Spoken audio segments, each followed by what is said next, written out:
कल एक औरत इस बच्ची को इसकी दुकान पर छोड़ बोल कर गई कि थोड़ी देर में आ जाएगी वापस, लेकिन वापस ही नहीं आई।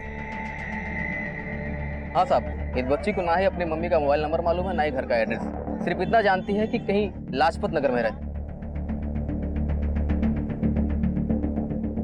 हेलो बेटा, क्या नाम है आपका? नीति। नीति बेटा, आपकी मम्मी का क्या नाम है? पुष्पा काठपाल। अच्छा बेटा, आपकी मम्मी यहाँ से कहाँ गई आपको पता है? नहीं, और कल मम्मी का मोबाइल गुम हो गया था और वो मोबाइल एक अंकल को मिला। मम्मी वही लेने आई थी। अच्छा बेटा, जिन अंकल को मोबाइल मिला, जिनसे मम्मी लेने आई थी, वो अंकल कौन है आप जानते हो? नहीं।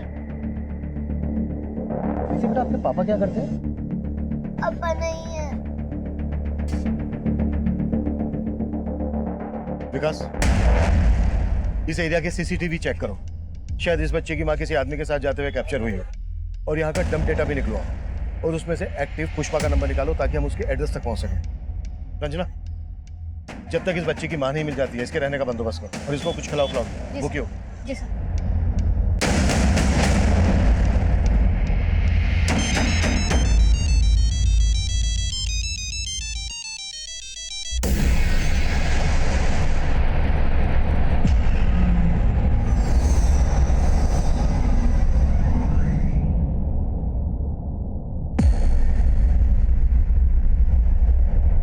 सर, नीति ने कंफर्म किया है कि यही पुष्पा कटवाल है, उसकी माँ।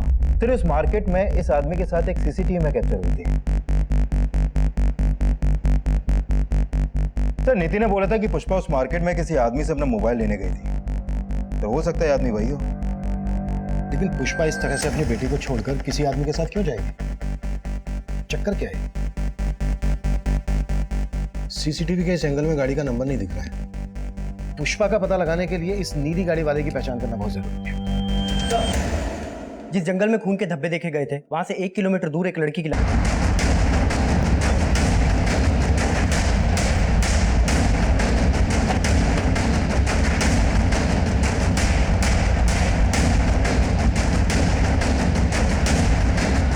बाहर निकलो।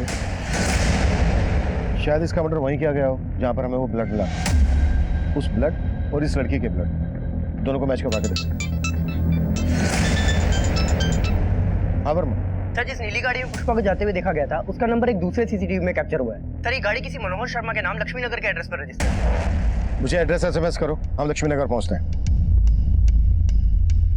बॉडी को पोस्टमार्टम के लिए भेज दो और इस लड़की की पहचान पता करने की कोशिश करो। मौसी जी, मुझे कुछ समझ में नहीं आ रहा है। परसों रात को ही तो मेरी उससे बात हुई थी। हाय रुना, कैसी है तू? कैसे याद किया? तेरे देहरादून में आई थी। आई हुई थी मतलब? अब कहाँ है? देहरादून में ही हूँ। एक्चुअली कुछ काम था इसलिए आना पड़ा। वैसे तो चिंता मत कर, कल सुबह तुझसे मिलकर ही वापस दिल्ली जाऊंगी।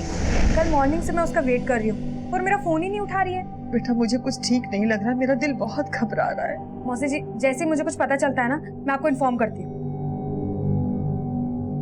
मम्मी क्या बोला दीदी ने? वही बोली जो पहले बोल रही थी। गरीबा, मेरा दिल बहुत घबरा रहा है। माँ, मुझे लगता है हमें पुलिस को इन्फॉर्म करना चाहिए।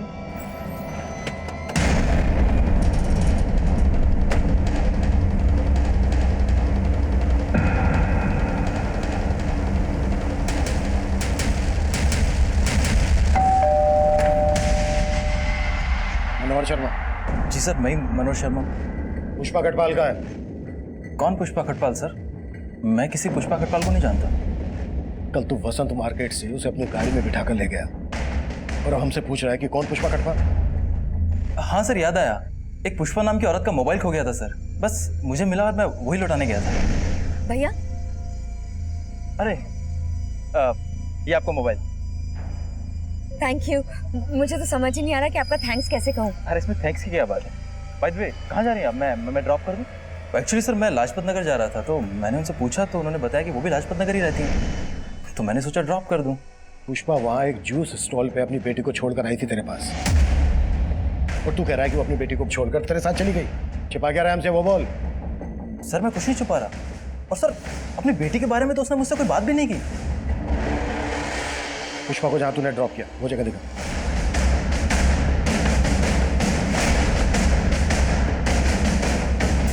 सर, यही वो जगह है ये ड्रॉप किया था मैंने उसे।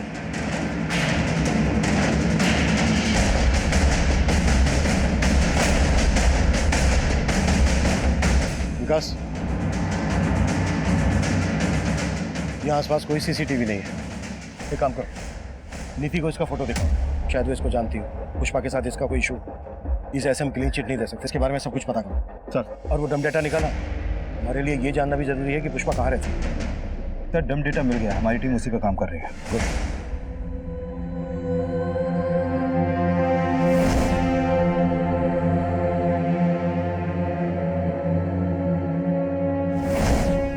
अरे नीति बेटा, आप रो मत। और आपने अपना खाना भी फिनिश नहीं किया। मुझे कुछ नहीं खाना। हाँ लेकिन क्यों नहीं खाना नीति बेटा को? खाना तो पड़ेगा, क्योंकि नीति बेटा की मम्मी वापस आने वाली हैं। सच? बिल्कुल सच। और उन्होंने आपके लिए चॉकलेट भी भेजी है। लेकिन नीति बेटा, हमें एक बात पता चली है, आपकी मम्मी को एक अंकल के साथ देखा गया है। कौन अंकल? ये मनोहर अंकल।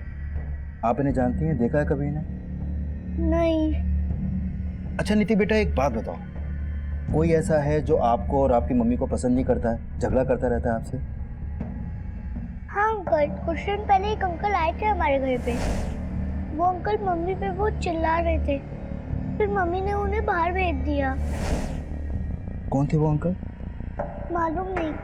अच्छा, क्या कह रहे थे वो आपकी मम्मी से? मालूम नहीं, लेकिन मम्मी उनसे बहुत गुस्सा थी। सर बहुत ही ब्रूटल डेथ केस है। मुझे ऐसा लगता है कि मर्डर के पहले इसके साथ गैंगरेप हुआ है। कॉज ऑफ डेथ क्या है डॉक्टर? बॉडी में काफ़ी एक्सटर्नल इंजरीज हैं, साथ ही इसका प्राइवेट पार्ट बहुत ही बुरी तरीके से इन्फेक्टेड है। हालांकि बाकी की डिटेल्स हमें पोस्टमार्टम रिपोर्ट आने के बाद ही पता चलेंगी। डॉक्टर, जंगल से जो हमें ब्लड ट्रेसेस मिले थे, क्या वो इसी लड़की के? नहीं सर, वो हमने चेक किया, पर वो इन ब्लड सैंपल के साथ लड़की के ब्लड सैंपल मैच नहीं कर रहे हैं। अगर वो ब्लड इस लड़की का नहीं था तो फिर किसका था?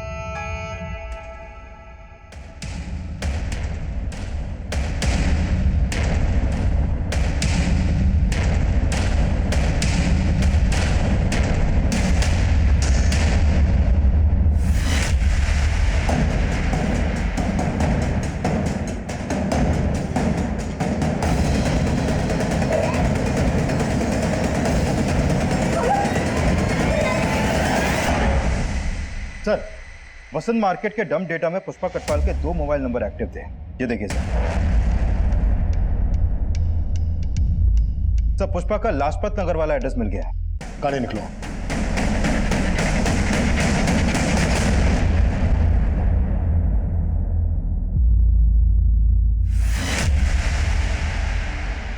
सर, पुष्पा और उसकी बेटी नीति यही घर पे रहती है, पर पिछले 2 दिन से उसके घर में ताला लगा हुआ है। दरअसल नीति परसों हमें वसंत मार्केट में मिली। पुष्पा जिस जूस की दुकान पर उसे छोड़कर गई थी, वहां लौटकर वापस नहीं आई। ये भगवान, वो फिर से नीति को भूल गई। फिर से नीति को भूल गई मतलब? सर, पुष्पा को भूलने की बीमारी है, इसलिए तो वो कोई भी बात ठीक से याद नहीं रख पाती है, और इसी वजह से कई बार वो नीति को खो चुकी है। अरे पुष्पा, कैसी हो? हाँ अच्छी हूँ। अच्छा सुनो ना, कल अष्टमी है तो मैं कन्या जी मारी हूँ, तो नीति को प्लीज भेज देना। ठीक है, भेज दूंगी।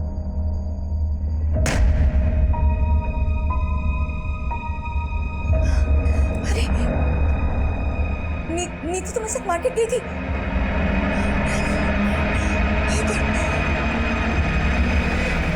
कब से पुष्पा को ये परेशानी? काफी टाइम से। पुष्पा उसका इलाज भी करवा रही है। नीति हमें जिस मार्केट से मिली, उस मार्केट से पुष्पा को इस आदमी के साथ जाते हुए देखा गया था। जानती हो उसे कौन है ये? नहीं सर, इसे मैं नहीं जानती हूँ। पुष्पा का कोई रिश्तेदार? सर, पुष्पा विधवा है, तो उसके फैमिली में ना ससुराल में ना मायके में कोई भी नहीं है। वो बेचारी तो इंश्योरेंस की पॉलिसी दे के अपनी बच्ची को पाल रही है। नीति ने हमें बताया था कि पुष्पा का किसी आदमी के साथ झगड़ा हुआ था। ऐसे किसी आदमी को जानती हो जिसका पुष्पा के साथ कोई इशू हो? नहीं सर। Thank you. सर, मनोहर ने पुष्पा को जहाँ छोड़ा था वो जगह यहाँ पास में ही है, लेकिन सर इस औरत ने बोला कि पुष्पा को भूलने की बीमारी थी। कहीं ऐसा तो नहीं कि पुष्पा को वाकई में याद नहीं कि वो नीति को जूस की शॉप पे छोड़कर मनोहर के साथ यहाँ पर आई? पर इस लेडी ने यह भी बोला कि 2 दिन से यहाँ पर ताला लगा। अगर पुष्पा यहाँ पर आई थी तो विकास, ताला तोड़।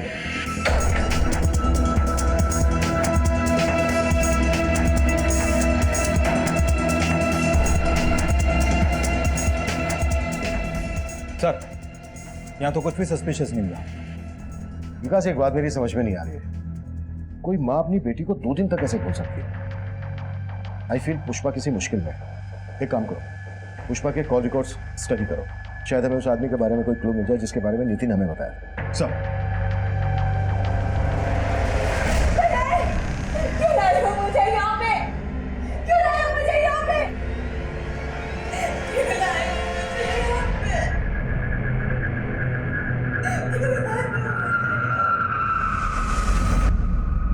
सर, देहरादून के माल रोड पुलिस स्टेशन में एक अरुणा नाम की लड़की की मिसिंग कंप्लेंट फाइल हुई थी। सर, इसकी फोटो उस लड़की से मिलती है जिसकी हमें लाश मिली थी। पुलिस कंप्लेंट किसने की थी? सर, इसकी कजन अदिति नाम है, माल रोड पे रहती है सर। इसकी कजन को बुलाकर लाश की शिनाख्त करो। सर।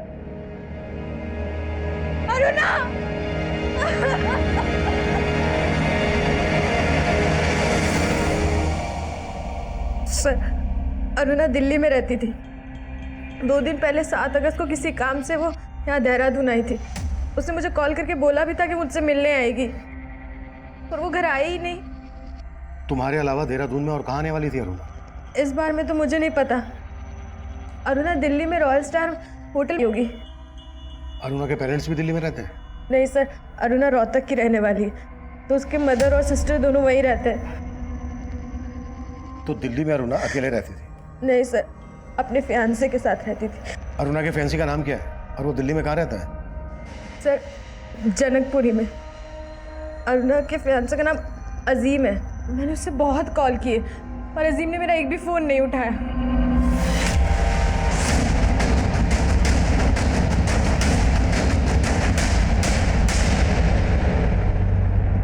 अजीम। Yes sir. हमें तुम्हारी फैंसी अरुणा की लाश मिली थी देहरादून। अरुणा की लाश? हाँ, अरुणा का सिर्फ मर्डर ही नहीं हुआ, उसका गैंग रेप भी हुआ। अरुणा की कजन अदिति 2 दिन से तुम्हें कॉल कर रही है, तुम उसका फ़ोन क्यों नहीं पिक कर रहे हो? सर, मैं काफ़ी समय से अरुणा का कॉल अवॉइड कर रहा था। मुझे लगा कि अरुणा ने अदिति के नंबर से कॉल किया, इसीलिए मैंने फ़ोन पिक नहीं किया सर। ऐसा क्या हुआ था तुम दोनों के बीच कि तुम उसका कॉल अवॉइड कर रहे थे? तो 6 महीने पहले मैं और अरुणा एक डिस्क में मिले, हम लोगों में बातचीत होने लगी और धीरे धीरे बहुत स्मार्टली तरीके से अरुणा ने मेरी ज़िंदगी में जगह बनाने की कोशिश की। फिर हम साथ रहने लगे और धीरे धीरे एक दूसरे के करीब आ गए। और फिर एक दिन। हाँ जी, अरुणा का। आप कौन? अरे हट सामने से। अरे अरुणा, तू मुझे छोड़कर इसके साथ यहाँ मुंह मार रही है? अभी आइए, तू हट जा। ठीक अरुणा, मुझे 2 मिनट का टाइम दे रहा हूँ, अपना सामान पैक करो, मेरे साथ चल। अजीम, मैं सच में तुम्हें सब सच बताने वाली थी पहले, लेकिन मैं बस जा सकती हूँ। सर, अरुणा उसी दिन यहाँ से चली गई और उसके बाद मैं उससे कभी नहीं मिला। वो आदमी कौन था? क्या वो वाकई में उसका पति था? पता नहीं सर, न इससे पहले कभी उसे देखा था, न उसके बाद कभी उसे देखा। विकास, अरुणा की कजन बोल रही है कि अजीम उसका मंगेतर था और अजीम बोल रहा है कि अरुणा शादीशुदा थी। इस अरुणा की लाइफ में कई एंगल निकलने वाले हैं। लेकिन सर, ताज्जुब की बात तो यह है कि अरुणा जिस रॉयल स्टार होटल में काम करती थी, वहां से उसने 1 महीने पहले ही जॉब छोड़ दी थी। सर, अरुणा हमारे होटल में जॉब करती थी, लेकिन 1 महीना पहले ही उसने जॉब छोड़ दी है। लेकिन उसकी कजिन ने तो बताया था कि वो किसी काम के सिलसिले में देहरादून गई थी। हम क्यों भेजेंगे अपने एम्प्लॉय को बाहर? हो सकता है अरुणा ने कहीं और ज्वाइन किया हो और उनके ही काम से देहरादून गई हो। लेकिन उसने कहाँ ज्वाइन किया इसका पता नहीं चल पाया सर। एक काम करते हैं, रोहतक चलते हैं, अरुणा की मदर से बात करते हैं। रोहतक चलने की तैयारी करो। चल। सर, मैंने पुष्पा के कॉल रिकॉर्ड चेक किए। सर, उसका फ़ोन उस शाम लाजपत नगर में बंद हुआ था जिस दिन उसने अपनी बेटी को जूस की शॉप पे छोड़ा था। सर, उसके फ़ोन से किसी कैलाश महावत नाम के आदमी से लगातार बात होती रहती थी। ये देखिए सर, उसका लास्ट कॉल भी इसी को था सर। क्या ये वही आदमी है जिसके बारे में हमें नीति ने बताया था? नहीं सर, ये वो आदमी नहीं है। मैंने नीति को इसका फोटो दिखाया था और सर मनोहर के बारे में भी कुछ खास पता नहीं चला। मनोहर पर नजर रखो। और पुष्पा को आखिरी कॉल कैलाश ने किया था, कहाँ रहता है ये? सर, इसकी लाजपत नगर में टूर्स एंड ट्रेवल्स की शॉप है।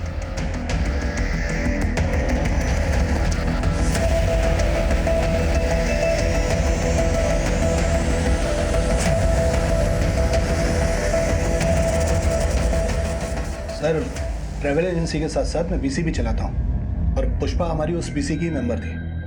बीसी क्या? बीसी मतलब कमेटी सर। जो मेंबर्स होते हैं उनसे थोड़ा थोड़ा पैसा इकट्ठा किया जाता है और फिर महीने के आखिर में जिसके नाम की पर्ची खुलती है उसे वो पैसा दे दिया जाता है। 7 अगस्त की शाम को पुष्पा को तुमने फोन क्यों किया था? 7 सर, उसकी बीसी लगी थी ना इस महीने 5 लाख की, तो सभी मेंबर से पैसे इकट्ठा करके उसे पैसा देने के लिए बुलाया था।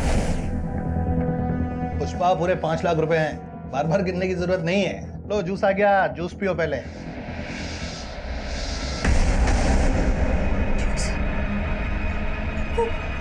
नीति को तो मैं जूस वाली शॉप पे बुलाई।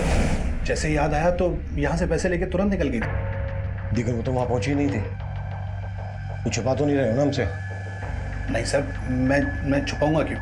जो हुआ था वही आपको बताया। जैसा कि कैलाश कह रहा है कि पुष्पा यहाँ से 5 लाख रुपए लेकर निकली थी, कहीं ऐसा तो नहीं है कि पुष्पा के गायब होने की वजह इन 5 लाख रुपए से ही जुड़ी है? सर मैं एक काम करता हूँ, इस दुकान से लेकर उस जूस शॉप तक के रास्ते में जितने भी सीसीटीवी हैं सबको स्कैन करवाता हूँ, शायद वहाँ से कोई लीड मिले। और कैलाश के बारे में भी पता करो, हो सकता है मनोहर और कैलाश का कोई कनेक्शन हो। पुष्पा के कॉल रिकॉर्ड्स में मौजूद हर नंबर की प्रोफाइलिंग करो, शायद वहाँ से हमें वो नंबर मिल जाए जो उस आदमी से कनेक्टेड हो जिसके बारे में नीति ने हमें बताया। सर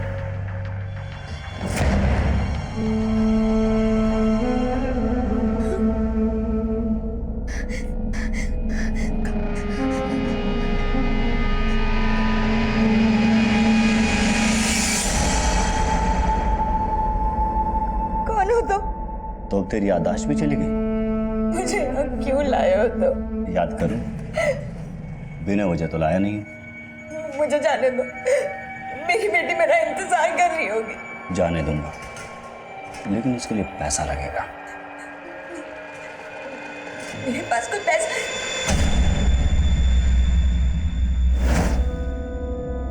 पुष्पा पूरे 5 लाख रुपए हैं। मेरे पास जो 5 लाख थे वो तो पैसे का नाम लिया और सब कुछ याद आ गया। देख, वो 5 लाख तो भूल जा भी, और अगर तुझे यहाँ से निकलना है तो मुझे 5 लाख और दे दे। मेरे पास पैसे नहीं है। तेरे पास लादिन का चिराग है ना एक, उसको खींच दे मेरे लिए और चले जा। साहब, मेरा बस चलता तो मैं उसे कभी दिल्ली जाने नहीं देती। हमारा उसके सिवा और कोई सहारा भी तो नहीं था। घर की पूरी जिम्मेदारी उसने अकेले अपने सर पे ले रखी थी। एक ही झटके पे उसने हमें बेसहारा छोड़ दिया। अरुणा दिल्ली में काम क्या कर रही थी? सर दीदी रॉयल स्टार होटल में काम करती थी। होटल से हमें पता चला कि 1 महीना पहले ही उसने वहां से काम छोड़ दिया। नहीं साहब, ऐसा नहीं था। हाँ सर, दीदी ने हमें इसके बारे में कुछ भी नहीं बताया। अच्छा, अरुणा शादीशुदा थी ना? हाँ सर, लेकिन वो अपने पति के साथ नहीं रहती थी। कोई खास वजह? शादी कोई बच्चों का खेल नहीं है, जिंदगी भर का फैसला है। और विवेक तो कुछ कमाता भी नहीं है। माँ जल्दी विवेक की जॉब लगने वाली है, और मैंने भी होटल मैनेजमेंट किया है ना, तो शादी के बाद मैं भी काम करूंगी ना। जैसे ही अरुणा ने विवेक से शादी की, उसे समझ आ गया कि ना तो विवेक उसके लायक है और ना ही उसके घर वाले। जब वो पेट से हुई तो अरुणा, दीदी, क्या विवेक जी ने ये सब किया? क्या हुआ मेरी बच्ची?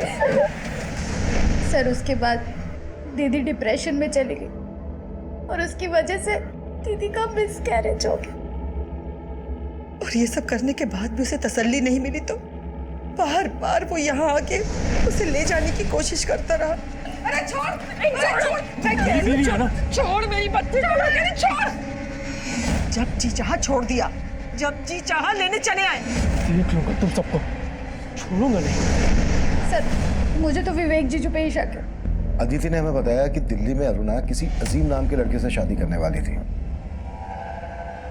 अजीम? आप अजीम को नहीं जानते?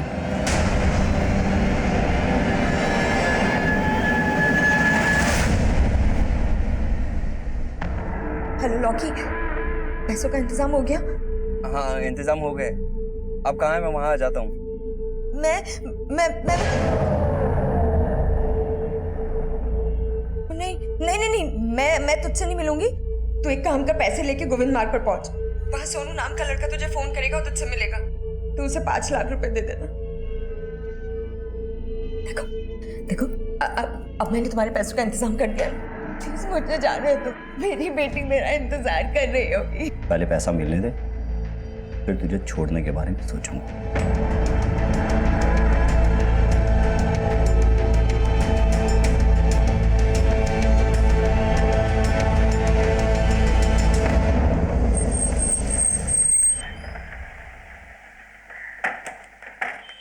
सर मैं मानता हूँ कि मेरा और अरुणा का रिश्ता नहीं निभ पाया, लेकिन मैंने ऐसा कभी नहीं सोचा था कि अरुणा का अंत इतना बुरा होगा। और इस बुरे अंत के लिए अरुणा के घर वाले तुम्हें जिम्मेदार ठहरा रहे हैं। सर अगर मैं आपसे कहूँ कि उसके इस अंत के लिए उसके घर वाले जिम्मेदार हैं, तो क्या आप मुझ पर भरोसा करेंगे? जो भी है तुम साफ साफ बोल दो। विवेक, नाश्ता रेडी है और मैंने लंच भी रेडी कर दिया है। हाँ,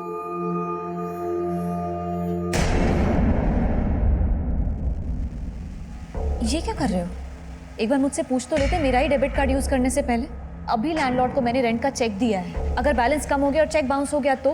बाउंस कैसे हो जाएगा? अभी 2 दिन पहले तो हमारे अकाउंट में सैलरी आई है, पैसे कहाँ चले गए? कुछ काम था उसमें खर्च हो गए। किसमें खर्च हो गए? विवेक, जरूरी नहीं है कि मैं हर काम तुमसे पूछ के करूँ। हाँ, तो बताने में प्रॉब्लम क्या है?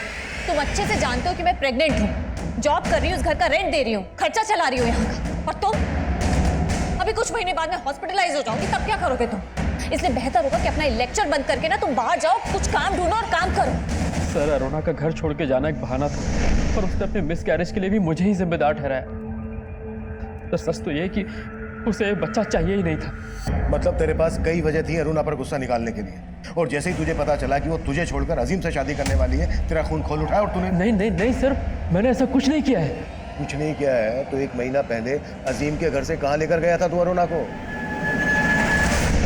सर मैं गया था उसे लेने, लेकिन वो मेरे साथ आने के लिए तैयार नहीं हुई। सर के बाद में अरुणा से कभी नहीं मिला।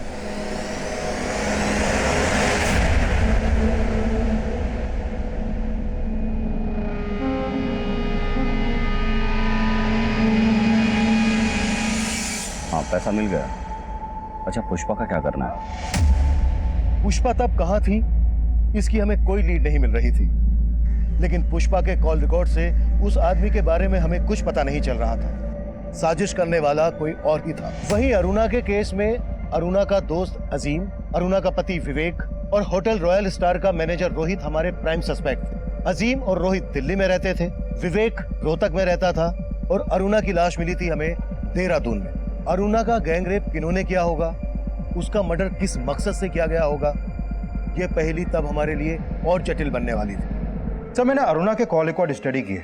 उसका फोन 8 अगस्त की दोपहर तक उसी जंगल में एक्टिव था जहां से उसकी लाश मिली। लेकिन सर पोस्टमार्टम रिपोर्ट के हिसाब से तो उसकी मौत 8 अगस्त की सुबह 4 बजे के आसपास ही होने के बाद उसका मोबाइल फोन वहीं पर डंप कर दिया गया हो। लेकिन सर इस पोस्टमार्टम रिपोर्ट में यह भी सामने आया है कि अरुणा का गैंगरेप उसकी मौत से करीब 6 से 7 घंटे पहले हुआ था, और उसकी मौत उसके सर पर लगी चोट से ज्यादा खून बहने की वजह से हुई थी। जंगल में जो हमें ब्लड स्पॉट मिले हैं वो अरुणा के ब्लड से मैच नहीं करते। इससे ये तो साफ है कि अरुणा का मर्डर वहां नहीं हुआ, कहीं और हुआ होगा।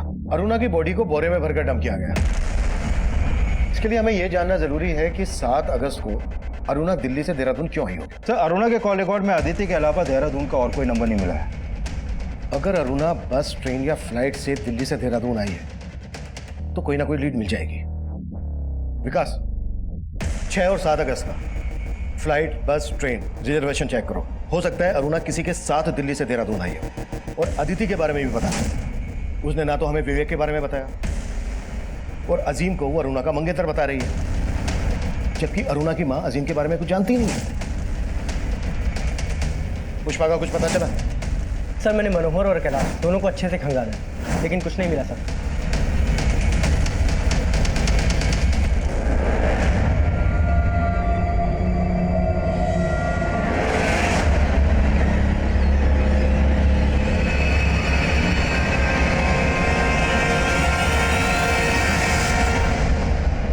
सर ये अरुणा 7 अगस्त की शाम को ट्रेन से देहरादून आई थी और उस टिकट के PNR नंबर में सिर्फ अरुणा ही अकेली पैसेंजर थी। लेकिन सर उसने ये टिकट दिल्ली के वनराज टूर्स एंड ट्रेवल्स से करवाया था, और उस टूर्स एंड ट्रेवल्स का मालिक ये संदेश नाम का लड़का है। सर इस अरुणा की संदेश से ही फोन पर काफी बातें होती थी। सर अरुणा अक्सर मुझसे टिकट बनवाया करती थी, इसलिए हमारी फोन पर बात हो जाती थी। ऐसे कितने टिकट करवाती थी जितने फोन करती थी? छुपा तो नहीं रहा ना मुझे? नहीं सर, लेकिन हाँ सर, वो अक्सर दिल्ली से बाहर जाते रहती थी। सर संदेश का कहना सही है। मैंने चेक किया, ये अरुणा मोस्टली हर वीकेंड पे इंडिया के अलग अलग स्टेट में ट्रेन और फ्लाइट से ट्रेवल करती थी। हाँ वर्मा सर, प्रगति रोड के पास वाले जंगल में पुष्पा की लाश मिली। नीति की मां पुष्पा कटवाल का मर्डर हो गया था और तब हम उसके कातिलों से पूरी तरह बेखबर थे। वहीं दूसरी तरफ अरुणा रेप और मर्डर केस में हमारी कोशिश एक चौंका देने वाला घुमाव लेकर आई। सर हमारे खबरियों ने वनराज टूर्स एंड ट्रेवल्स वाले संदेश की फील्डिंग लगाई तो पता चला कि संदेश एक पिम्प है। वो कई हाई प्रोफाइल लोगों को एस्कॉर्ट प्रोवाइड करता है। सर मैं मानता हूँ कि मेरा धंधा गलत है, लेकिन अरुणा के मर्डर से मेरा कोई लेना नहीं है। अरुणा को देहरादून क्यों भेजा था ये बोल? क्योंकि वो मेरे लिए काम करती थी, वो भी एक एस्कॉर्ट थी। अरुणा एक प्रोस्टिट्यूट थी? हाँ सर, वो सिर्फ नाम के लिए रॉयल स्टार होटल में काम करती थी और उस होटल का जो मैनेजर है रोहित, वो भी मेरे धंधे में इन्वॉल्व है। सर अरुणा अपने क्लाइंट के साथ मेरे होटल आया करती थी, उसे वो क्लाइंट संदेश ही दिलवाता था, इसके अलावा मेरा कुछ लेना देना नहीं है सर। अरुणा कब से काम कर रही थी तेरे लिए? करीब 1 साल से। वो रोहतक से मेरे पास जॉब मांगने के लिए आई थी। देख अरुणा, अगर तू चाहे तो लाख रुपए महीना कमा सकती। पर कैसे? सर मैंने उसे एस्कॉर्ट बनने का ऑफर दिया था। पहले तो वो चली गई, लेकिन फिर कुछ दिन बाद वापस लौट के आई। देखो अरुणा, शुरू में ना थोड़ी हिचक होती है, पर तुम टेंशन मत लो। हाँ, बस तुम्हें ना थोड़ा अपना मेकओवर करना पड़ेगा कि मैं उसे दिल्ली के बाहर अपने क्लाइंट्स के पास भेजने लगा। 7 अगस्त को देहरादून तूने अपने किस क्लाइंट के पास भेजा था अरुणा को? सर वो क्लाइंट मेरा नहीं, देहरादून के मेरे एक आदमी का था। तेरे किस आदमी का? कैलाश महावत।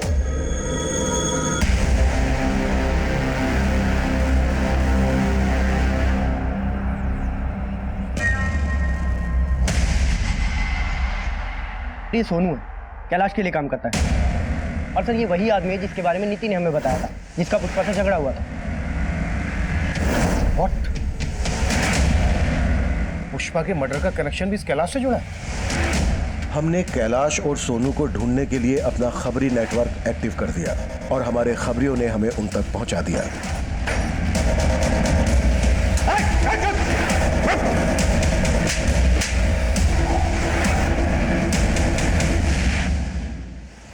सर अरुणा के मर्डर में मेरा कोई हाथ नहीं है सर। और पुष्पा से तेरा और सोनू का क्या कनेक्शन है? पुष्पा भी मेरे लिए काम करती थी सर। अच्छा सुन, वो मेरे क्लाइंट को ना अरुणा को फोटो बड़ा पसंद आया, तो एक काम कर 5 अगस्त को बुला ले उसे देहरादून, उनकी जंगल पार्टी को रंगीन बनाने के लिए। लेकिन अरुणा की कीमत याद है ना? और मेरा पहले का 5 लाख भी बकाया है। अरे कौन सा 5 लाख? 3 लाख बकाया था सिर्फ। वो बहुत बड़ी भुलक्कड़ थी सर, हमेशा मेरे पैसे देना भूल जाती थी। उस दिन मैंने उसे पीसी के पैसे देने नहीं बुलाया था, बल्कि अपने पैसे मांगने के लिए बुलाया था। ये ले तेरे 3 लाख। महानात्मा, 5 लाख थे, 5 लाख और 1 लाख इस बार का, 6 लाख रुपए लूंगा मैं। अरे तेरा दिमाग खराब हो गया है क्या? पहले के 3 लाख और इस बार के 1 लाख बस। तेरा दिमाग खराब है? ये जूस मत दे उसे, जहर दे, जहर। निकल बाहर। सुन, 6 लाख रुपए चाहिए मुझे पूरे, 3 लाख नहीं लूंगा।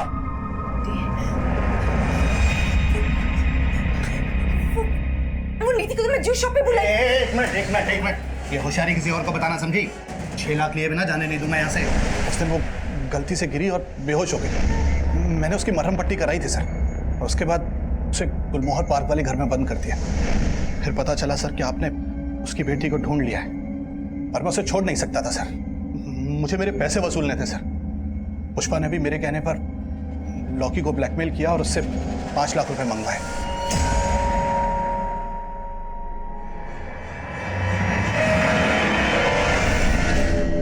ये लॉकी कौन है? लॉकी पुष्पा का एक क्लाइंट सर। पुष्पा ने अरुणा को उसके पास भेजा था और हमें पूरा यकीन था सर, उसका मर्डर, गैंग रेप वगैरह सब सब लॉकी ने किया था। तो तू कह रहा है कि अरुणा का मर्डर लॉकी ने किया था? जी सर। कहाँ मिलेगा ये लॉकी?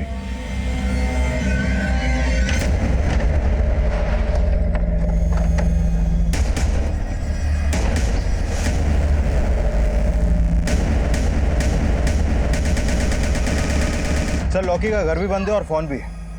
इस लॉकी की कुंडली निकालो, इसके हर रिश्तेदार दोस्त सबसे मिलो, कैसे भी करके लॉकी मुझे अंदर चाहिए, वो भी जल्दी।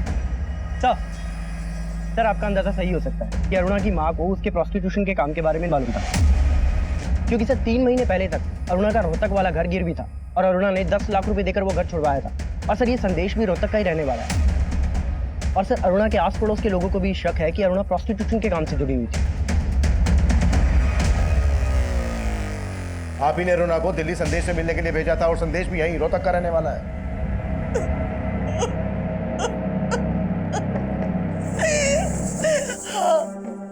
हाँ मैं अरुणा की कसूरवार हूँ। क्या करती मैं? उसके बाप के जाने के बाद घर में खाने के भी पैसे नहीं थे, ये घर गिरवी रखना पड़ा मुझे। और अरुणा विवेक से शादी करके विवेक के लिए कमाने लगी। और इसी लालच में आपने अरुणा को विवेक से अलग कर दिया। कहीं ऐसा तो नहीं है कि अरुणा अजीम से शादी करना चाहती थी, ये बात आपको रास नहीं आई और आप ही ने अरुणा को? नहीं साहब नहीं, मैं बुरी जरूर हूँ लेकिन इतनी भी बुरी नहीं। आखिर मैं अरुणा की माँ हूँ, मैं अपनी बच्ची के साथ ऐसा कैसे कर सकती थी? हाँ विकास, तो मैंने लोकेश उर्फ लॉकी के कॉल रिकॉर्ड स्टडी किए, उसमें अरुणा के पति विवेक का नंबर मिला है। ओके सर मेरे यकीन मानिए सर मैंने अरुणा को नहीं मारा, मैं सच कह रहा हूँ सर, मैंने उसका मर्डर नहीं किया है। तूने मर्डर नहीं किया तो लॉकी से करवाया? नहीं सर, लॉकी ने भी उसका मर्डर नहीं किया है। 7 अगस्त की रात को अरुणा को लॉकी ने हायर किया था और हमें यह भी पता चल गया कि 7 अगस्त की रात को तू देहरादून में था। सर ये सच है कि उस दिन मैं देहरादून गया था, क्योंकि मुझे छोड़ने के बाद सर अरुणा और उसकी दोनों पैसे के लालच में अंधे हो गए थे। सर मुझसे यही बात बर्दाश्त नहीं हुई, मैं उससे मिलकर अपनी भड़ास निकालना चाहता था, पर सर उसने मुझसे मिलने तक से मना कर दिया, इसलिए मैंने उसको लॉकी के थ्रू हायर किया सर।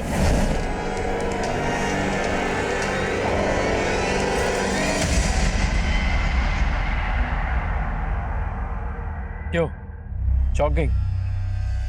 पर मुझे तो छोड़ चुकी है तू, मेरी बीवी तो रही नहीं, प्रोस्टिट्यूट है ना, और आज हम सब तेरे कस्टमर्स। विवेक तुम एक चुप, आज तू नहीं सिर्फ मैं बोलूंगा। माँ के चलते छोड़ा था ना मुझे, देख क्या बना दिया है तुझे। विवेक मैं जानती हूँ मेरे पास तुम्हारे किसी भी सवाल का कोई जवाब नहीं है। चलो रे, हो गई हमारी बातचीत, जो काम करने आए हो ना वो काम करो। विवेक तुम ये क्या कर रहे हो विवेक? विवेक क्या हो रहा मुझे?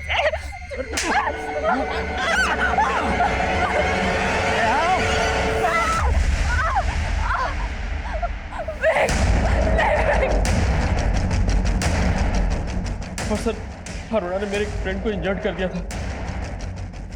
सर मैं सच कह रहा हूँ सर मैंने अरुणा को नहीं मारा है। तू ऐसे नहीं बोलेगा ना? बोल, लॉकी और बाकी के दोस्त कहाँ हैं तेरे?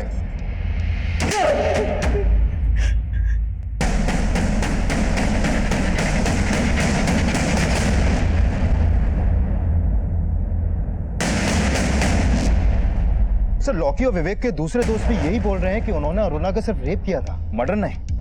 पोस्टमार्टम रिपोर्ट से भी यही सामने आया है कि अरुणा का मर्डर उसके गैंग रेप से लगभग 6-7 घंटे के बाद हुआ। अगर उन्होंने ही मर्डर किया है तो इतनी देर तक रुके क्यों? हो सकता है विवेक सही बोल रहा हो, उन्होंने वास्तव में अरुणा को जंगल में छोड़ दिया हो। एक काम करो,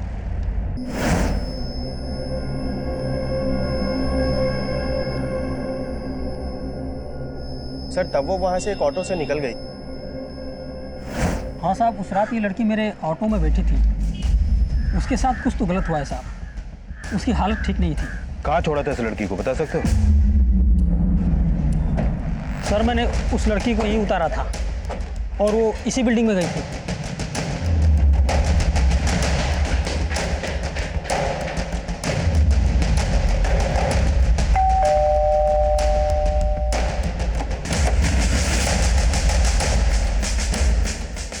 सर मैं मानती हूँ अरुणा यहाँ आई थी, पर मैंने उसे नहीं मारा। तो फिर किसने मारा?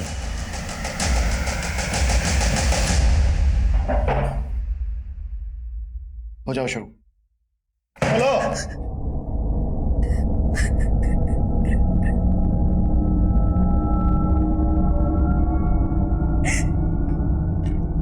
सर, मुझे अरुणा दीदी से नफरत हो गई थी। सबको लगता था कि जैसे वो ये सब काम करती, मैं भी। सब मुझे गंदी नजरों से देखते थे। मुझसे ये जिल्लत भरी जिंदगी बर्दाश्त नहीं होती थी। लेकिन तब मुझे मालूम नहीं था कि अरुणा दीदी ये सब माँ के कहने पे करती। मुझे और आदित्य को पहले से ही मालूम था कि वो देहरादून आने वाली है, इसीलिए मैं वहां गई थी। मैं सिर्फ उससे बात करना चाहती थी। अरुणा,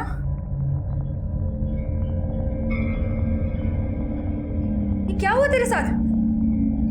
हाँ? बहुत मेहनत करके आई हो ना, थक गई हो। आपको तो चुल्लू भर पानी में डूब मरना चाहिए। मैं तो कब की मर चुकी हूँ, और आज विवेक ने मुझे पूरी तरह से खत्म कर दिया। लेकिन सिर्फ विवेक ही नहीं, तुम और माँ भी दोषी हो मेरी इस हालत के। मेरा और माँ का नाम मत लो, ये सब तुम अपने शौक से करती हो। तो मार दो मुझे, हाँ? जो विवेक नहीं कर पाया तुम लोग कर दो।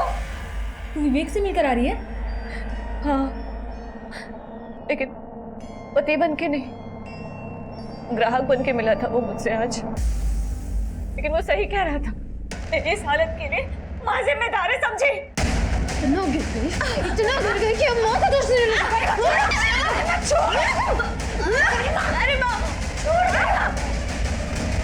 अदिति ने कहा कि अगर हमने दीदी की लाश डंप नहीं की तो हम दोनों फंस जाएंगे। सर मुझे पता था उस रात अरुणा जंगल पार्टी में कहाँ से आई है। उसने बोला कि विवेक ने उसका रेप किया है, तो हमने सोचा उसकी बॉडी वहीं डंप कर देते हैं, इसलिए मैंने अपने फ्रेंड से उसकी कार बोरो की।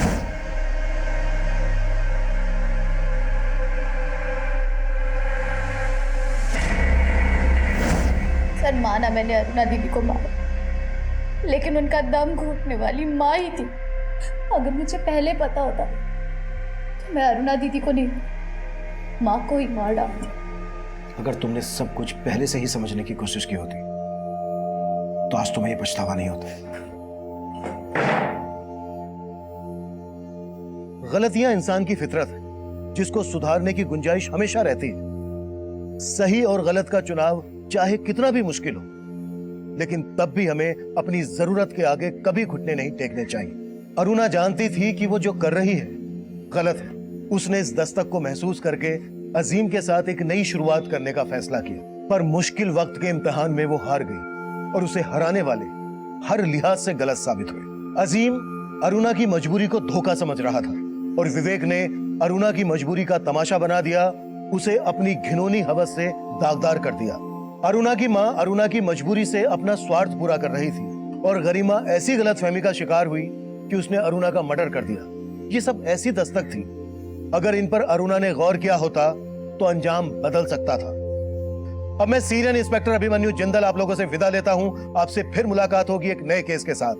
देखते रहिए क्राइम पेट्रोल दस्तक। मकसद बताना नहीं,